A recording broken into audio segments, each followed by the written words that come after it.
এটা কি দেখে মনে হয় যে এই পেঁপেগুলো মিষ্টি হবে? আসসালামু আলাইকুম, সবাই আশা করি অনেক ভালো আছেন। আপনাদের ভাই পেঁপে কিনে নিয়ে আসছে, ব্যাগে থাকতে বলতেছে আমাকে যে পেঁপেগুলো নষ্ট করো না। অনেক সময় আমি এরকম বড় ফল বিরক্ত লাগে কাটতে, তো কাটি না, 2-1 দিন পর দেখা যায় নষ্ট হয়ে যায়। তো সে বলতেছে যে ওই দিন তো আনছিলাম, মিষ্টি হয় নাই, ওই 3-4 দিন আগে নিয়ে আসছিলো, খুব সুন্দর এবং অনেক বড় পেঁপেটা। দেখে সাইজ দেখে আমার কাছে অনেক ভালো লাগছে। ভিতরে একদম গজগজা, একটু মিষ্টি ছিল না, একটা তিতা তিতা ভাব ছিল। হ্যাঁ, আর এটা দেখেই তো মনে হচ্ছে কাঁচা। এটা কি করে আপনার মিষ্টি হবে আল্লাহ জানে। বলতেছে যে মিষ্টি, তো একটা একদমই কেটে ফেলছি, আর একটা কাটবো। আসলে মাঝে মধ্যে এরকম জিনিস আনলে না এত মেজাজ খারাপ হয়, তো আমি আবার চেঁচামেচি করতে পারি না। অনেক সময় আপনাদের সাথে শেয়ার করে ফেলি। চেঁচামেচি করার তো সময় লাগবে, আমার তো সময় নেই, তাই না? কি করব? চেঁচামেচি করতে, রাগ করতে, আর কার সাথে করব?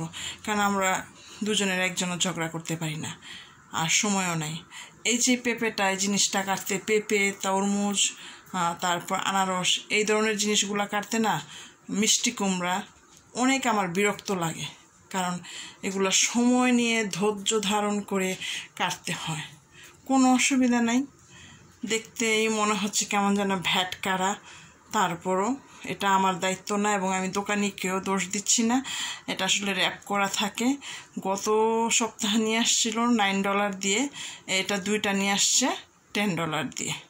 হ্যাঁ, তার কাছে মনে হয়েছে অনেক, বলছে নাকি দোকানি যে অনেক মিষ্টি। তো দোকানির দোষ না, আমার চোখ হলো বড় দোষ। সে যখন নিয়ে আসছে তখনই দেখা উচিত ছিল ব্যাপারটা সরিয়ে, যে দেখলেও কিন্তু বোঝা যায়। এটা যদি সুন্দর ইয়েলো হলুদ হতো তাহলে কিন্তু বোঝা যেত। যেহেতু এটা সবুজ, মিষ্টি হওয়ার সম্ভাবনাই নাই। তবে আমার দায়িত্ব খুব সুন্দর করে কেটে ছেটে আমি পরিবেশন করব তাকে।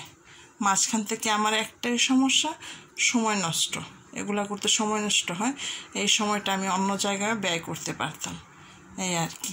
আর আমার আরেকটা সমস্যা হচ্ছে, আমার স্টোর থেকে আমি চলে আসলে না একটা প্রবলেম হয়। অনেক মহিলা কাস্টমার আসে, তো অনেক হোক আর যেই হোক, যারাই আসে ওরা শুধু আমাকে খোঁজে। আমি কিন্তু কাউকে ফ্রি দেই না কোনো কিছুই। তারপরেও যে হাই হ্যালো, আমার সাথে একটু কথা বলবে, 2টা জিনিস নিবে, আমি না থাকলে দেখা যায় মানে দরজা থেকে চলে যায়। বেশিরভাগ ক্ষেত্রেই এরকম হয়। ওই যাদের রেখে আসি ওরা বলে, আপা ওই আসছিল, সে আসছিল, চলে গেছে। আর আমার দোকানে তো আপনার দেখা যায় সারাদিনে 1টা বা 2টা বাঙালি, আমার এরিয়াটা তো বাঙালি লোক নাই, আর সবই বিদেশি, এই আর কি। তো এটা খুব খারাপ লাগে। এমনিই ব্যবসা বাণিজ্যর হাল ভালো না, তার মধ্যে চলে আসলে এই সমস্ত আইসাবার বাসায় রেস্ট না নিয়ে এই সমস্ত আজেরা কাজ করতে গেলে অনেক বিরক্ত লাগে।